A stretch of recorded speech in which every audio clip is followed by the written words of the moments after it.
Machiavelli in this Illuminati, all through your body. The blows like a 12-gauge shot. Feel me? And God said He should send His one begotten Son to lead the wild into the ways. Follow me.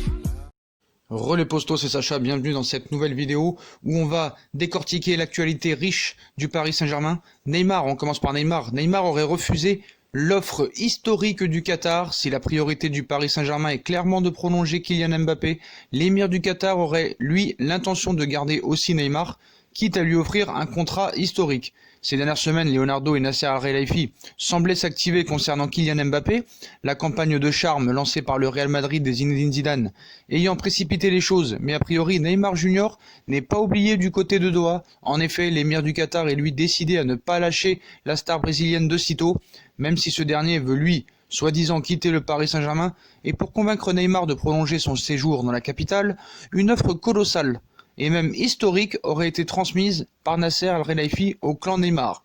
Mais pour tous les naïfs, on va remettre les choses dans leur contexte. Don Balon, nos grands amis médias brésiliens, qui mensonge sur mensonge, à l'instar de Mundo Deportivo Esport, nous explique en effet que le Paris Saint-Germain a proposé à l'attaquant brésilien de prolonger son contrat jusqu'en juin 2025 avec un salaire de 50 millions d'euros par saison. Pour Doha, il s'agit de continuer à surfer sur la marque Neymar, qui est, quoi qu'on en dise, une des plus puissantes au monde, surtout que Lionel Messi et Cristiano Ronaldo sont plus proches de la retraite que le Brésilien, mais Neymar Junior aurait fait déjà savoir qu'il ne voulait pas rester plus longtemps à Paris, et qu'il refusait d'étudier cette offre, aussi énorme soit-elle. Le sulfureux média espagnol précise qu'outre le FC Barcelone, City, Chelsea et Manchester United, pourraient convaincre Neymar de venir au prochain mercato, même avec une offre salariale plus basse. Donc voilà, c'est ça les médias espagnols, contrairement aux brésiliens, ce que j'ai dit tout à l'heure. Mais voilà, c'est n'importe quoi, c'est du fake. Doha, le Qatar, le Paris Saint-Germain n'a jamais proposé une prolongation de contrat de 50 millions d'euros. Certes, il y a des propositions, il y a des discussions, mais jamais en aucun cas, le Qatar a proposé 50 millions d'euros à Neymar. C'est une fake news, c'est n'importe quoi, encore pour vendre du papier. Donc ne vous inquiétez pas, c'est vraiment une fake news. Rien n'a été proposé, donc rien ne peut être refusé. Donc voilà, Neymar prolongera bien au Paris Saint-Germain, mais pas tout de suite. Je pense, comme je vous l'ai dit, à la fin de la saison, il prolongera au Paris Saint-Germain. Et ils ont beau nous dire City, déjà City, c'est pas possible, parce que jamais un joueur du PSG ne partira à City.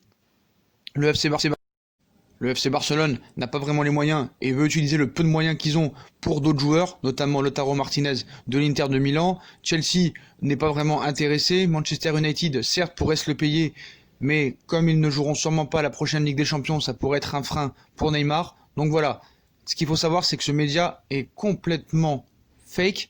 Donc le Paris Saint-Germain n'a jamais proposé un salaire de 50 millions d'euros pour Neymar annuel. C'est complètement faux. Voilà, il y a des discussions, la prolongation de contrat est actée, mais ça viendra plus tard dans la saison, sûrement en mai 2020. Mais voilà, le Paris Saint-Germain et le Qatar n'ont jamais proposé 50 millions d'euros. On pourrait avoisiner un salaire qui approche les 40 millions d'euros, mais certainement pas une somme pareille. Voilà. Donc voilà pour Neymar, les postos. Et on va passer au mercato d'hiver. Deux clubs sont intéressés à l'idée de recruter Layvin Kurzawa cet hiver lors du mercato, donc sous contrat jusqu'en juin prochain avec le Paris Saint-Germain. Et Layvin Kurzawa pourrait quitter le Paris Saint-Germain plus tôt que prévu. Leonardo veut en effet limiter la casse pour Kurzawa et le vendre dès cet hiver. Kurzawa est sur le départ. Deux clubs seraient très intéressés. Le Milan AC, comme on vous l'avait dit, et l'Inter de Milan sont sur le coup. Les deux clubs lombards intéressés par Kurzawa seraient prêts à payer un petit transfert pour griller la concurrence. Donc de quelle somme parle-t-on? Le Milan AC était prêt à proposer 10 millions d'euros, mais il y a eu un retournement de situation. Kurzawa ne voulait pas vraiment partir, mais il y a un retournement de situation pour l'avenir de Kurzawa, qui est en fin de contrat, je vous le rappelle, et qui voulait finir son contrat. Donc à l'instar d'Edinson Cavani, Thiago Silva, Meunier, Kurzawa est lui aussi dans sa dernière année de contrat avec le Paris Saint-Germain. Toutefois pour le Français, il ne devrait pas y avoir de prolongation. Cela ne serait pas vraiment dans les plans de Leonardo en juin prochain. L'international français sera donc libre de s'engager où il le souhaite et dernièrement la tendance indiquait que Kurzawa, bien qu'il n'ait que quelques minutes à se mettre sous la dent en tant que doublure de Juan Bernat, souhaitait attendre la fin de saison pour partir, mais le joueur de 27 ans pourrait bien être revenu sur sa position. Donc se relancer pour disputer l'Euro 2020, comme je vous l'avais expliqué, hein, finalement c'est dès janvier et le mercato hivernal que Layvin Kurzawa pourrait quitter le Paris Saint-Germain. L'international français serait revenu sur sa position concernant son avenir et serait prêt à faire ses valises en cas d'offre satisfaisante. Avec l'Euro 2020 qui approche, Kurzawa souhaiterait ainsi retrouver du temps de jeu afin de, pourquoi pas, retrouver le groupe de Didier Deschamps. L'Inter de Milan proposerait 7 millions d'euros, Milan AC 10 millions d'euros. Donc affaire à suivre, hein, mais voilà, ce serait quand même limiter la casse et quand même un bon coup pour vraiment au moins récupérer quelques liquidités. Et on va passer à un autre flop côté du Paris Saint-Germain, Leandro Paredes. Le Betis Séville va retenter le coup pour Leandro Paredes. Apparu à seulement 8 reprises en Ligue 1 cette saison, Leandro Paredes fait partie des flops du Paris Saint-Germain, recruté pour 47 millions d'euros l'hiver dernier. Le milieu argentin n'est clairement pas au niveau attendu et fait déjà l'office de nombreuses rumeurs mercato. Cet été déjà, l'Argentin, titulaire indiscutable pourtant avec la Bicéleste, a été lié à plusieurs clubs dont le Betis Séville. Les Betiscos, on va dire, vont revenir à la charge cet été pour s'attacher, ou cet hiver même, pour s'attacher les services du milieu de terrain de 25 ans. Ces dernières années, les deux formations ont eu de forts liens, puisque Giovanni Lo Celso ou encore Jessé ont déjà fait le chemin entre la capitale et l'Andalousie. Mais en cas de vente au Betis, Paris peut s'attendre à perdre plusieurs millions.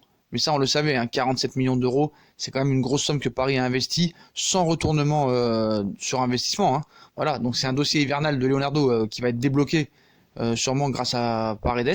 Donc pour pallier aussi, on peut parler de la Juve aussi du côté de Paredes. Hein. La Juve est très intéressée pour pallier la blessure de Sami Khedira. La Juventus souhaiterait se débarrasser d'Emre Can et récupérer un autre milieu de terrain. Et la vieille dame songerait à un échange entre son international allemand et Leandro Paredes. Leandro Paredes pourrait faciliter l'arrivée d'Emre Can. Gravement blessé à un genou, Sami Khedira serait indisponible au moins 3 mois. Maurizio Sarri aurait un plan pour dénicher le remplaçant de son milieu de terrain allemand, tout en récupérant une somme d'argent lors du prochain mercato. Un échange payant avec Emre Can. Un échange Paredes-Can, est-ce que c'est possible? Ce serait quand même pas mal. Maurizio Sarri pourrait négocier une telle formule avec Leonardo, alors que le directeur sportif du Paris Saint-Germain veut Emre Can. Le coach de la Juve pourrait s'en servir pour récupérer Leandro Paredes. De cette manière, la vieille dame tiendrait la doublure de Sami Khedira et récupérerait quelques millions d'euros pour rééquilibrer ses comptes. Cette opération sera-t-elle du goût de Leonardo? Donc affaire à suivre. Voilà les postos pour cette vidéo. Donc on revient sur le bilan de cette vidéo. Hein. Nos grands amis Don Ballon nous annoncent que le Qatar aurait proposé 50 millions d'euros net par an et une prolongation de contrat à Neymar jusqu'en juin 2025. Mais c'est totalement faux. Paris n'a jamais proposé cette somme-là. Il y a des discussions en cours. Il faudra attendre la fin de saison pour savoir le dénouement de cette prolongation de contrat. Mais Neymar prolongera bien au Paris Saint-Germain, ainsi que Kurzawa, contrairement à Neymar, ne prolongera pas au Paris Saint-Germain et serait prêt même à partir dès cet hiver. S'il y a une offre conséquente qui arrive sur la table du Paris Saint-Germain, pour limiter la casse, Paris pourrait accepter une offre de transfert de 10 millions d'euros de la part de l'Inter de Milan ou du Milan AC. Et Paredes pourrait aussi être évoqué lors d'un échange avec Emre Can. Et le Betis Séville est aussi intéressé par lui. Donc voilà pour l'actualité très riche et très chaude du côté du Paris Saint-Germain. Comme d'habitude, hein, si on a kiffé la vidéo, les postos, hein, on like, on partage, on s'abonne. Dites-moi en commentaire ce que vous pensez de toutes ces news. La fausse proposition de contrat que nous donne Don Ballon du côté de Paris Saint-Germain et Neymar. Les départs en vue de Leandro Paredes et de Kurzawa. Dites-moi en commentaire ce que vous en pensez. On like, on partage, on s'abonne, on active la cloche, on nous rejoint sur les réseaux sociaux, Facebook, Instagram, Twitter, Snapchat, ainsi que sur Utip, hein, en regardant les pubs gratuitement ou en faisant un don par-ci par-là. Voilà les postos, c'est une très bonne vidéo et à plus tard dans une nouvelle vidéo. Tchuss!